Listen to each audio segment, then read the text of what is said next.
Vengo tra voi per condividere la comune fede e la gioia del Vangelo. Il saluto di Monsignor Tanasini alle comunità che incontrerà nella seconda visita pastorale.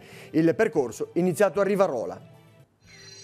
Il Papa all'Angelus ha commentato il brano evangelico delle Beatitudini e ha invitato a non fare dei beni materiali gli idoli a cui sacrificare l'anima. La gioia, ha aggiunto, è saper condividere. Non diminuiscono le truffe agli anziani, i carabinieri ricordano che ormai nessun pagamento avviene in contanti, ogni richiesta di denaro è un inganno, stasera speciale direttamente su. Possono iniziare i lavori per riparare la diga di Santa Margherita Ligure danneggiata dalla mareggiata, procedono anche i lavori alla passeggiata mare e al depuratore cittadino. Telepace si rifà il look, dopo 4 anni cambia lo studio e si rinnova la veste grafica del telegiornale. Primi 2 mesi di vita inoltre per il nuovo canale di informazione 187. Calcio, la Virtus Entella strappa un pareggio negli ultimi minuti di gioco a Lucca. L'attenzione ora si concentra su mercoledì prossimo, quando al Comunale arriverà la Pistoiese.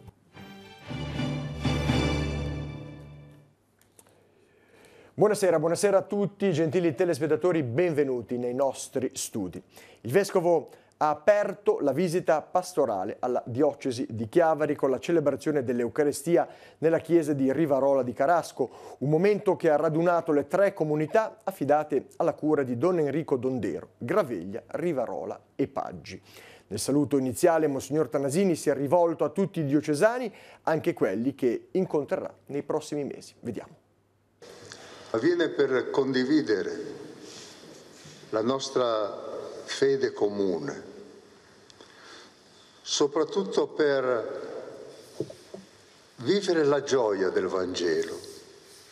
Il saluto del Vescovo ai fedeli di Rivarola di Carasco va idealmente a tutte le comunità che incontrerà nel corso della visita pastorale. La riflessione di Monsignor Alberto Tanasini parte da una domanda. Il Vangelo vissuto ci riempie davvero di gioia? La vita di fede ha sempre più bisogno di testimonianze, soprattutto per i giovani. Testimoni di una tradizione sempre attuale sono i componenti della confraternita di San Rocco, che già attuano un cammino di condivisione tra le parrocchie di Graveglia, Rivarola e Paggi. Comprende tutte e 3 le parrocchie, comprende.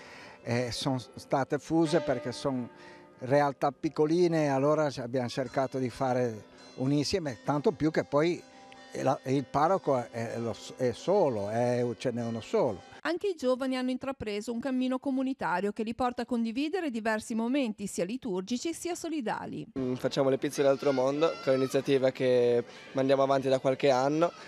Facciamo le pizze noi, poi le persone vengono a prendere da sporto e il ricavato va dei nostri ragazzi, dei nostri amici che sono in Costa d'Avorio e in Perù. È una comunità piccola ma molto carica di ragazzi e tante iniziative. Poi noi ci uniamo a Graveglia e a Paggi e facciamo tante cose insieme e niente, è piccola ma bella. Siamo 3 parrocchie ma siamo una sola, facciamo sempre tutto insieme con Don Enrico che ci supporta e ci sopporta. Proprio dai giovani è decollato il cammino d'ambito che unisce le 3 parrocchie alle comunità di San Salvatore e di Cogorno. Abbiamo cominciato a livello giovanile per adesso con Don Maurizio e facciamo degli incontri soprattutto nelle poste Cresima, abbiamo iniziato quest'anno a farli insieme, perché anche questo aiuta a capire che anche se siamo pochi, o se sono pochi, però ci sono tanti pochi che messi insieme fanno tanto. Ecco. E questa sera nel Salone Parrocchiale Anè si svolgerà la riunione d'ambito con il Vescovo diocesano. Domenica prossima alle 19 al Villaggio del Ragazzo si terrà l'incontro per tutti i giovani del Vicariato. Tra pochi giorni si aprirà in Vaticano un summit sulla protezione dei minori nella Chiesa con al centro la questione degli abusi. L'obiettivo è che i vescovi tornino nelle proprie diocesi per proseguire il lavoro consapevoli delle loro responsabilità. Vediamo il servizio che abbiamo preparato. Responsabilità, rendere conto, trasparenza. Sono queste le linee guida su cui si articolerà il summit di 3 giorni sulla protezione dei minori nella Chiesa, incontro previsto in Vaticano dal 21 al 24 febbraio e che per la prima volta coinvolgerà a livello mondiale tutti i presidenti delle conferenze episcopali e i responsabili delle diverse famiglie religiose. Al centro la piaga degli abusi commessi dal clero. L'arcivescovo di Chicago, Monsignor Blaise Cupich, membro del comitato organizzativo, ha parlato nella conferenza stampa di questa mattina di una nuova alba per quello che riguarda la trasparenza. Il porporato ha chiarito che i vescovi presenti, per lo più presidenti di conferenze episcopali, devono comprendere chiaramente quali sono le loro responsabilità in questo orizzonte e che un programma di salvaguardia puntuale potrà evitare che si ripeta quanto accaduto in passato. Il cardinale ha precisato che molti di quanti prenderanno parte all'incontro in Vaticano hanno avuto incontri con le vittime, come richiesto dallo stesso Papa, e che ciascuno porta nel cuore le ferite di chi ha subito abusi da parte dei membri della Chiesa. Aggiunge poi l'arcivescovo di Malta, Monsignor Charles Scicluna: quando si tratta di protezione dell'innocenza, ha insistito questa mattina, non bisogna mollare, occorre trovare soluzioni sempre più adeguate al problema perché la Chiesa sia un luogo sicuro per tutti, soprattutto per i bambini. It's a primitive mechanism that we need to move forward from, move away from. And so whether it's criminal or malicious complicity. La negazione è un meccanismo primitivo, ma dobbiamo allontanarci dal codice del silenzio, spezzare la complicità, perché l'omertà non è accettabile. We need to go away from that, and that's why. Papa Francesco, prima della preghiera mariana dell'Angelus, ha commentato il Vangelo delle Beatitudini secondo San Luca. La fede, ha detto, è fidarsi totalmente del Signore abbattendo gli idoli mondani. Se possediamo dei beni, aggiunto, la vera gioia non è farne degli idoli a cui svendere la nostra anima, ma essere capace di condividerli con i nostri fratelli. Vediamo. Avere fede è abbattere gli idoli mondani e aprire il cuore al Dio vivo e vero. Se possediamo dei beni, la vera gioia è non farne degli idoli a cui svendere la nostra anima, ma essere capaci di condividerli con i nostri fratelli. Papa Francesco commenta così, prima dell'Angelus, il Vangelo di questa domenica, le Beatitudini nella versione di San Luca, che hanno la particolarità dei 4 ammonimenti: guai a voi, rivolti a coloro che sono ricchi, sazi, ridenti e acclamati dalla gente. Siamo felici se ci riconosciamo bisognosi davanti a Dio. E questo è molto importante. Signore, io ho bisogno di te. Sentirsi bisognosi davanti a Dio. E se, come Lui e con Lui, stiamo vicino ai poveri, agli afflitti e agli affamati. Anche noi lo siamo davanti a Dio. Siamo poveri, siamo afflitti, siamo affamati davanti a Dio. Diventiamo capaci di gioia ogni volta che, possedendo dei beni di questo mondo, non ne facciamo delle idoli a cui svendere la nostra anima, ma siamo capaci di condividerli con i nostri fratelli. Apriamo adesso la nostra finestra sull'attualità internazionale con la situazione della Nigeria dopo il rinvio delle elezioni presidenziali e legislative. L'arcivescovo di Abuja, cardinale Onai Ken, ha parlato di un'autentica vergogna per il paese. Lo ha fatto in un'intervista a Vatican News. Il porporato parla anche delle violenze dei Boko Haram, l'ultimo attacco c'è stato ieri sera, e anche delle tensioni tra pastori nomadi e agricoltori nelle zone centrali del paese, a poche ore da un'altra azione armata che nello stato di Kaduna ha provocato almeno 66 morti. Il paese più popoloso d'Africa, con 190 milioni di abitanti, si sarebbe dovuto recare alle urne in queste ore per scegliere, oltre ai rappresentanti dell'Assemblea nazionale, anche il nuovo presidente. La compagnia dei carabinieri di Chiavari è dovuta intervenire già quest'anno per alcuni casi di truffa agli anziani e questa sera la trasmissione Direttamente Su dedicherà uno spazio a questo tema. La puntata è registrata nella caserma chiavarese con il comandante Angelo Gerardi. Anticipiamo l'argomento nel servizio che segue, lo vediamo. Il 2019 è iniziato da poche settimane e già si contano casi di truffe agli anziani. Purtroppo le somme consegnate ai malviventi spesso sono elevate. Le indicazioni dei carabinieri, mai dare soldi o indicazioni personali, sono semplici eppure fondamentali. La truffa più usata è quella cosiddetta del finto avvocato. La vittima deve pagare una cauzione all'avvocato per liberare il figlio detenuto per un qualche guaio. Per i carabinieri c'è già un elemento che deve far scattare l'allarme. Tenete presente che in Italia la cauzione non esiste. Chiunque vi dica che un vostro familiare è stato arrestato per il rilascio del vostro familiare e occorrono dei soldi, vi sta truffando. Un altro consiglio è quello di non restare troppo tempo al telefono. Non ci facciamo ingannare da telefonate che ci tengano vincolati al telefono troppo a lungo da parte di sconosciuti. Un elemento che abbiamo registrato è appunto questa capacità di tenere l'anziano attaccato al telefono. Un'altra truffa è quella di far custodire gli argenti di casa nel microonde perché il finto tecnico rilascerà nell'aria un prodotto chimico pericoloso per i preziosi per sistemare le tubature di casa. Ovviamente è una truffa. I bersagli sarebbero casuali, non c'è una conoscenza diretta della vittima. Raramente abbiamo registrato casi di truffe commessi da persone che vivono stabilmente nel Tigullio. Le risultanze investigative, insomma, ci porta a collocare i responsabili come provenienti da un'area geografica che non è la nostra. L'invito è a chiamare sempre le forze dell'ordine qualora si abbia un dubbio. I carabinieri, per loro vocazione, sono sempre pronti ad ascoltare e intervenire. Non ci disturbano mai, fortunatamente garantiamo il servizio di controllo del territorio 24 ore su 24, le nostre macchine sono presenti sul territorio anche la notte, la nostra centrale operativa è aperta 24 ore su 24, quindi noi preferiamo, come dire, fare un intervento che poi si rivela un nulla di fatto piuttosto che prendere una denuncia allo sfortunato anziano che casca nella rete dei truffatori. Io vi ricordo su questo importante argomento direttamente su ore 21:10 questa sera Telepace 1 al canale 15 del vostro telecomando. Passiamo alla cronaca. Incidente nel primo pomeriggio di quest'oggi in corso Colombo a Sestri Levante. Un corriere che viaggiava a bordo di un furgone per cause ancora in corso di accertamento è andato a sbattere contro alcune fioriere a bordo strada. Probabilmente l'uomo è stato colto da malore mentre si trovava alla guida. Sul posto è sopraggiunta un'ambulanza della Croce Rossa di Riva Trigoso e l'automedica 118 che ne ha disposto il trasferimento all'ospedale di Lavagna.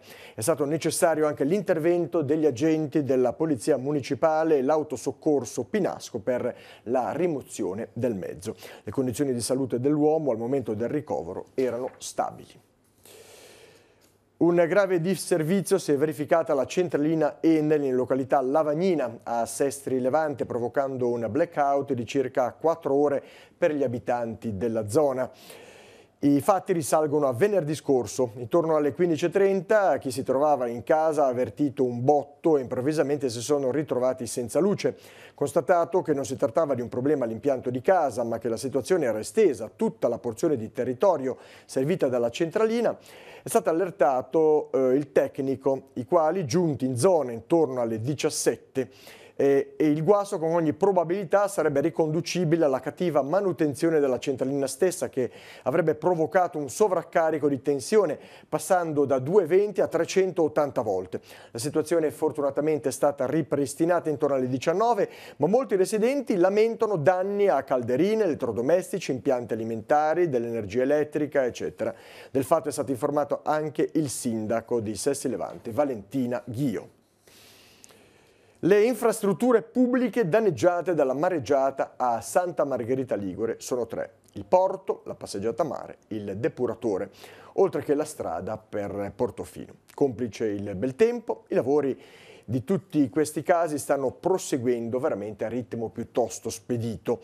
Per Pasqua saranno terminati i lavori della passeggiata a mare e anche la strada per Portofino. In estate sarà ripristinato il depuratore. Sono iniziati anche i lavori alla diga del porto. Vediamo. Con l'arrivo del pontone del Provveditorato Opere Pubbliche possono iniziare a Santa Margherita Ligure i lavori per il ripristino della banchina del porto, con i 600.000 euro stanziati dal Ministero delle Infrastrutture. È il punto di partenza del più ampio intervento che dovrà ripristinare il molo, letteralmente spezzato in due durante la mareggiata di fine ottobre. Nel contempo in realtà il Comune di Santa Margherita aveva già di sua iniziativa azionato 50.000 euro di lavori per sistemare Piazzale Cagni. Quindi siamo partiti e confidiamo adesso con i soldi liquidati col decreto della Regione Liguria, 2.470.000 euro, di poter entro Pasqua e comunque entro estate ripristinare le funzionalità di tutta la prima parte della banchina. Nel frattempo sta proseguendo l'intervento di ripristino della pavimentazione della passeggiata mare, danneggiata dalla mareggiata. I lavori vengono svolti con le forze del comune. Settimana prossima partiranno i lavori in Piazza del Sole per sistemare i 2 moli danneggiati nella mareggiata. Entro fine mese partiranno anche i lavori alla Fontana di Colombo e ai giardini zona Margherita, quindi tutta la parte maggiormente visibile, frequentabile, turistica dei giardini a mare sarà ripristinata ragionevolmente entro Pasqua. Gli interventi dunque sono iniziati sia sul porto che sulla passeggiata. La strada per Paraggi sarà ultimata forse anche in leggero anticipo rispetto alla previsione iniziale di Pasqua. Sono iniziati anche i lavori al depuratore che si trova nella zona di Punta Pedale. E per il depuratore i lavori sono in corso e anche quelli stanno rispettando il calendario previsto, quindi dovremo essere a posto per l'estate. A questo punto direi che le 3 grosse strutture pubbliche sanmagheritesi che hanno subito dei danni vedono già la luce in fondo al tunnel. Al momento la Capitaneria di Porto lavora ancora nella sede provvisoria di Villa Durazzo, ma anche in questo caso si sta muovendo la macchina per il ripristino della sede distrutta dal mare. È stato presentato un progetto di messa in sicurezza della sede e in questo momento stiamo attendendo la convocazione della conferenza di servizi in maniera tale che poi venga appunto approvato da parte di tutti gli enti competenti e quindi siamo pronti a vedere i lavori iniziare, perché ovviamente è fondamentale per noi rientrare proprio nell'ambito portuale, fermo restando ovviamente il ringraziare l'amministrazione comunale di Santa Margherita Ligure e la società Progetto Santa che appunto ci ha dato la possibilità di mantenere attivi gli uffici a Villa Durazzo. E a Villa Durazzo di Santa Margherita Ligure sono iniziati i lavori nel viale del parco per l'installazione della videosorveglianza e dell'illuminazione. Sarà stesa anche la fibra ottica che permetterà di migliorare alcuni servizi pubblici cittadini. Sul tetto della villa infatti c'è uno snodo importante per il trasferimento e il rilascio dei dati cittadini della videosorveglianza e del wifi anche verso le spiagge, il porto, le frazioni, caratteristica che rende la struttura un piccolo polo tecnologico oltre che simbolo culturale. Prosegue intanto l'intervento al porticato e al portale a mare. Il Soroptimist International finanzierà la sistemazione della scalinata all'accesso all'antico castello sul mare di Rapallo, parzialmente divelta dalla mareggiata di fine ottobre. L'idea è nata insieme all'associazione che raggruppa donne impegnate nel mondo del lavoro e che lo scorso anno ha organizzato proprio a Rapallo il Consiglio delle Delegate. Dopo la mareggiata, la presidente del Soroptimist Tigullio, Silvia Balicco, ha ricevuto numerose telefonate da parte di soci che offrivano la propria disponibilità a dare una mano per la ricostruzione. Si è scelto dunque di puntare sul ripristino della scalinata del castello. Da qui l'avvio dell'iter burocratico coronato con il passaggio finale, l'approvazione del progetto e della relativa copertura economica per un totale di 15.000 euro da parte del Comitato di Presidenza Soroptimist International Italia. L'amministrazione comunale, nel corso di una conferenza stampa che si è tenuta proprio questa mattina, ha ringraziato le socie del Soroptimist per la sensibilità dimostrata che contribuirà a rendere nuovamente fruibile quello che è il simbolo della città, oggi importante sede museale.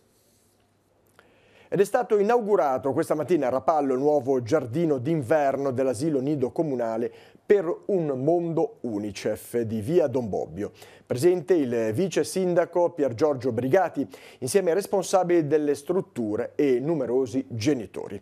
Lo spazio di circa 60 metri quadrati è stato realizzato in alluminio e tende in PVC. Si può aprire durante le giornate calde, mentre può essere chiuso e ben protetto durante le giornate più fredde. L'intervento è stato possibile con un finanziamento di circa 20.000 euro da parte del Comune. Una mostra interattiva per ragazzi, un laboratorio di approfondimento rivolto agli insegnanti, educatori e genitori e uno spettacolo teatrale aperto all'intera cittadinanza. Sono i 3 momenti con i quali si svilupperà a Chiavari il progetto Web Indipendente, promosso dal Comune e dal Centro Giovani di Chiavari in collaborazione con la Cooperativa Orso e Cooperativa Strana Idea di Torino. Punta l'attenzione sull'uso consapevole della rete e dei nuovi mezzi di comunicazione. Noi eravamo presenti, vediamo. Qual è il valore di questo progetto? Il valore aggiunto è rappresentato dall'offrire ai ragazzi del nostro territorio, in particolare agli studenti delle scuole superiori, L'opportunità di una riflessione circa l'uso consapevole delle tecnologie, dell'ambiente web, attraverso una mostra che i colleghi di Torino organizzeranno e che sarà visitabile presso il Centro Giovani Chiavari dal 26 al 29 marzo. Una mostra interattiva, dunque con un linguaggio adatto ai giovani, ma il progetto è rivolto anche agli adulti. Sì, perché verrà organizzato un laboratorio che ha un titolo interessante, Cogito Ergo Digito, che sarà rivolto agli insegnanti, agli educatori, ai genitori, perché è importante anche adeguare, cioè entrare dentro questi nuovi linguaggi per condividere insieme ai ragazzi e quindi imparare a non averne troppa paura, diciamo.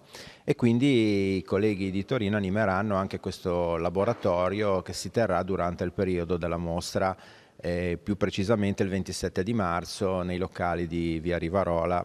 I ragazzi verranno coinvolti attraverso le scuole e gli adulti possono iscriversi? Sì, metteremo a disposizione un indirizzo mail dove gli adulti del territorio interessati, gli insegnanti, dicevamo educatori e genitori, potranno richiedere la possibilità di frequentare il laboratorio. Suona strano che da un percorso attraverso il web si arrivi ad uno spettacolo teatrale, ma insomma, che cosa andrà in scena il 15 aprile all'Auditorium San Francesco?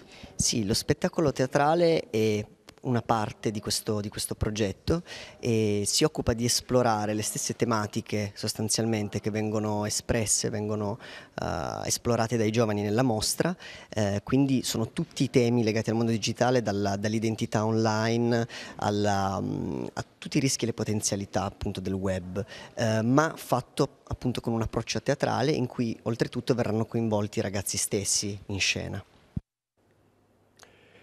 E lo avete visto tutti, da oggi c'è una novità, ha cambiato l'aspetto, il nostro studio dal quale ogni giorno va in onda il telegiornale. Dopo poco più di 4 anni la lettura delle notizie sarà accompagnata da una nuova veste grafica, da un nuovo studio dal quale sempre a partire proprio da oggi trasmetteremo anche la rassegna stampa della mattina.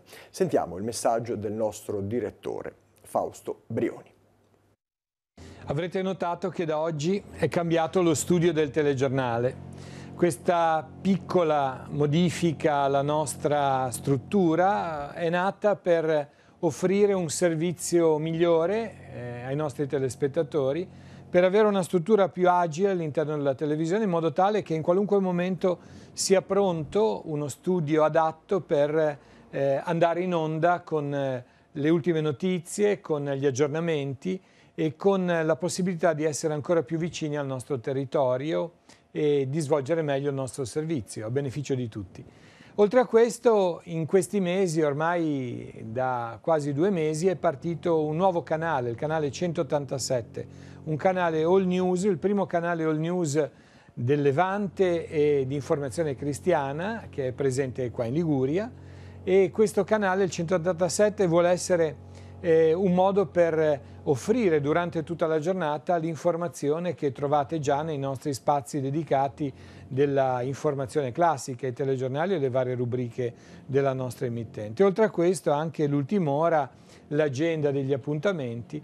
Questo si inserisce nello spirito di Telepace. Telepace è una televisione di servizio che vuol dare notizie non solo quelle consuete ma anche quelle magari più piccole o più nascoste o anche quelle a volte controcorrente, portando la luce del Vangelo sugli avvenimenti, cercando, come ci ha detto il Papa, di uscire da una logica di paura ed entrare in una logica di servizio, di condivisione e di fraternità.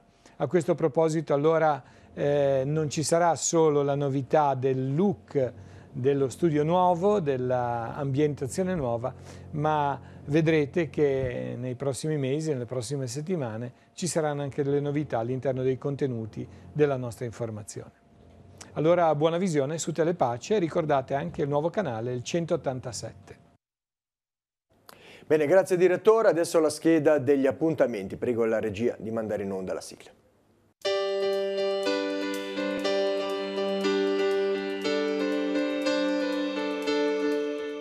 Appuntamenti in agenda per martedì 19 febbraio.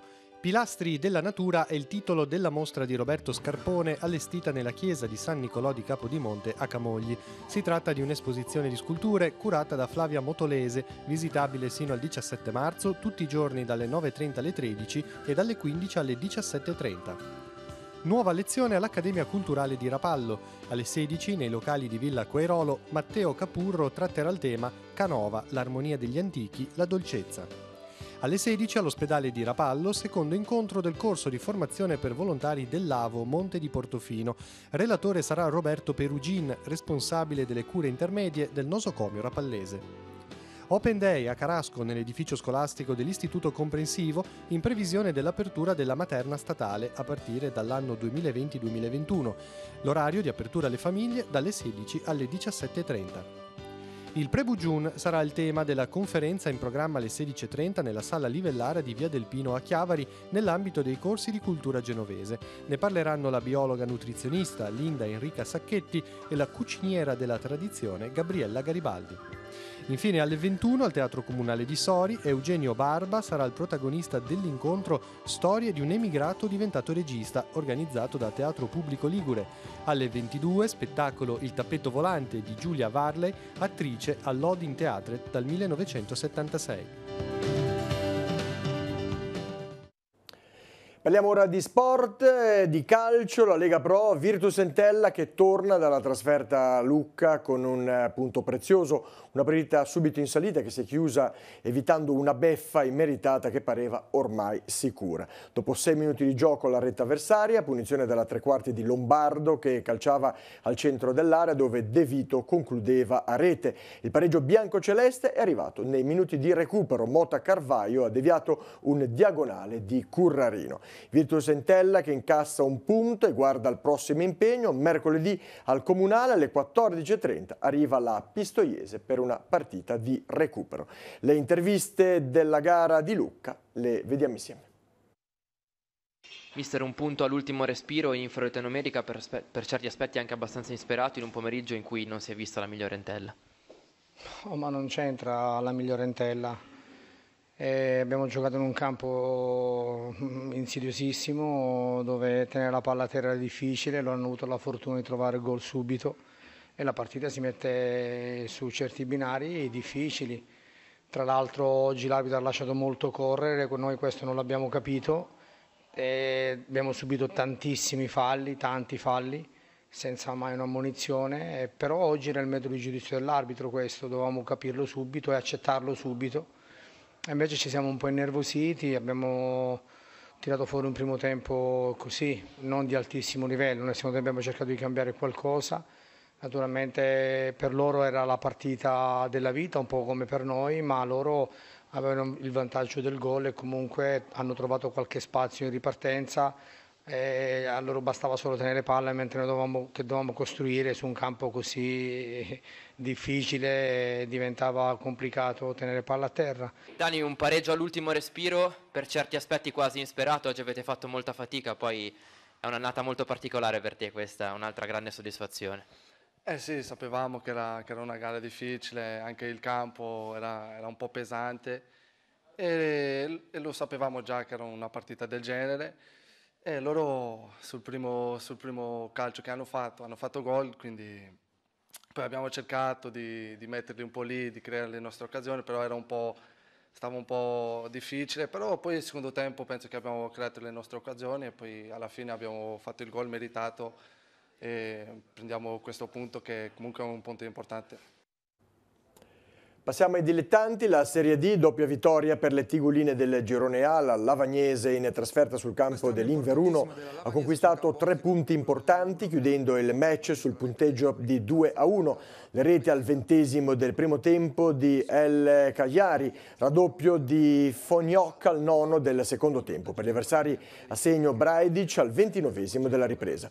Vittoria anche per il Sessi Levante che al Sivori ospitava la Pro Dronero, 2-0 il risultato risultato per i corsari con le reti di Carnicelli al terzo della ripresa e raddoppio di Cuneo 2 minuti dopo. In classifica l'Avagnese che sale a 31 punti, il Sesti Levante a quota 27, fuori zona play-out. Nel prossimo turno di campionato l'Avagnese ospiterà il Bra al Riboli, mentre il Sesti Levante sarà in trasferta a Chieri. Bene, lasciamo il calcio, passiamo alla pallanuoto. In Serie A1 maschile la Proreco fa il suo big match della 18ª giornata di campionato. A Busto Arsizio i campioni d'Italia hanno battuto la Sport Management per 8-12. La squadra di Rudic ha mantenuto quindi la vetta della classifica in coabitazione con il Brescia. In Serie A1 femminile, quarta giornata di ritorno di campionato, Rapallo ha battuto 10-7 il Velletri. Le ragazze di mister Antonucci, nonostante qualche calo di concentrazione, hanno portato a casa 3 punti importanti che le mantengono incollate alla testa della classifica. In Serie A2 maschile, Como Nuoto Lavagna 90 è finita 4-5. Il Camoglia ha battuto lo Sturla per 12-1. In B maschile, pareggio per entrambe le Tiguline, la Chiavari Nuoto con Firenze Pallanuoto che è terminata 5-5, mentre la Rapallo Nuoto contro la Dinamica finita 9-9.